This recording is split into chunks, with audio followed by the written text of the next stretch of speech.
Okay, so malamang siguro lahat sa atin is napanood na yung launch ng PS5, yung live stream nung, well, just a few days ago. If for some reason is na-miss out mo to, yan yung price ng PS5.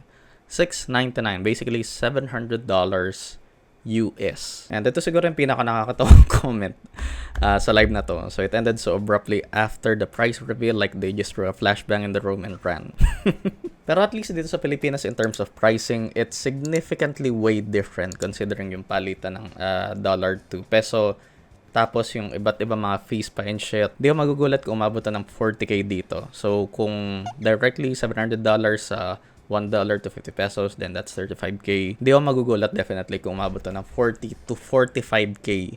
Kung may mga scalper, di malabong umabot ng 50k pa. But for today's video, ang magiging focus natin is, ayan, ang magiging conversion niya ngayon, which is, well, technically 39,157.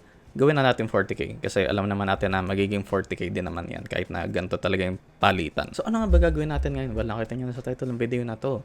Bubuo tayo ng PC. Well, technically, magre-recommend ako sa inyo ng parts list na basically parang equivalent na siya ng PS5 Pro in terms of performance.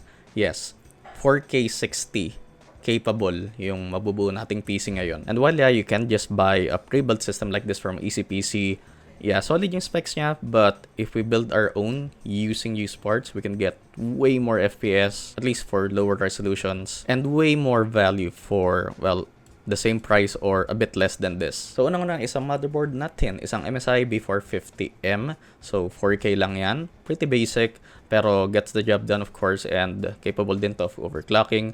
With our CPU, ang Ryzen 5 5500, so 6 cores, 12 threads, and we don't necessarily need a really insanely powerful CPU for this since ang focus natin is 4K gaming. Pinapantayan nga natin ang PS5 Pro dito eh. So again, 6 cores, 12 threads, overclockable, very solid choice kahit ano pang build yan. So next up is ating memory. So 16 gigs tayo ng Kingston Fury Beast na 3600 MHz, and while honestly 16 gigs is good for now, if you're gonna be doing something more demanding like editing, maybe if you're into After Effects and streaming, then highly recommended ko na go for 32 gigs. But for the budget that we have, 16 gigs is good enough. Next up naman, dito tayo papatalo sa PS5 Pro. So 2TB din na NVMe SSD meron tayo. So I'm not entirely sure kung anong like model or brand ng SSD yung nilagay ng Sony doon. Pero this is an NVMe SSD with DRAM. Obviously, it would be way better kung gagawin mo na lang is siguro 500 gig na SSD tapos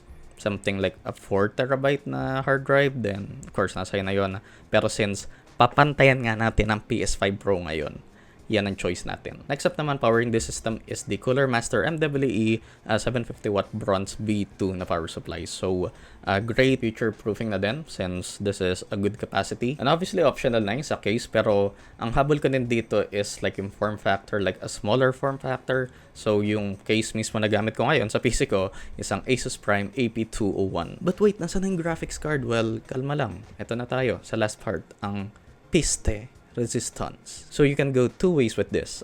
If Team Green ka or Team Red ka, sa Team Green, we have an RTX 3070 use.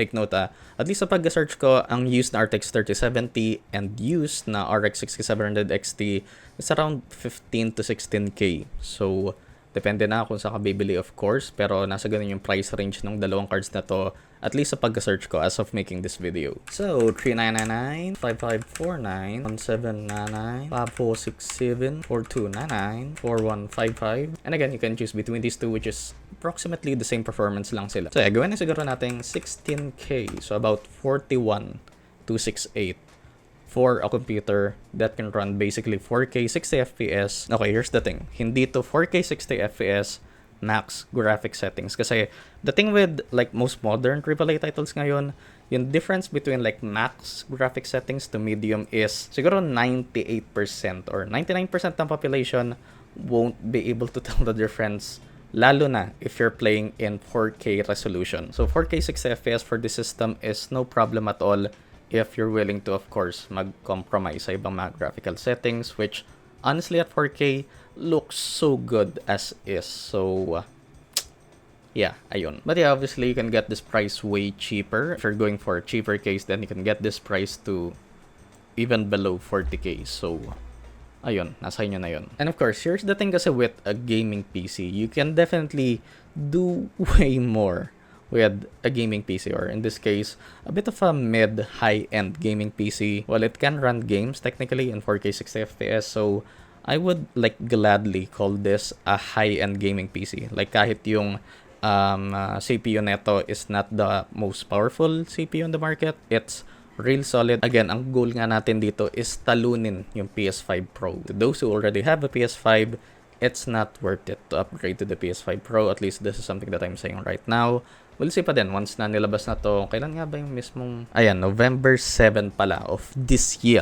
So, tingnan natin first. Makikita pa natin sa mga tech reviewers if yung difference ng vanilla na PS5 sa PS5 Pro.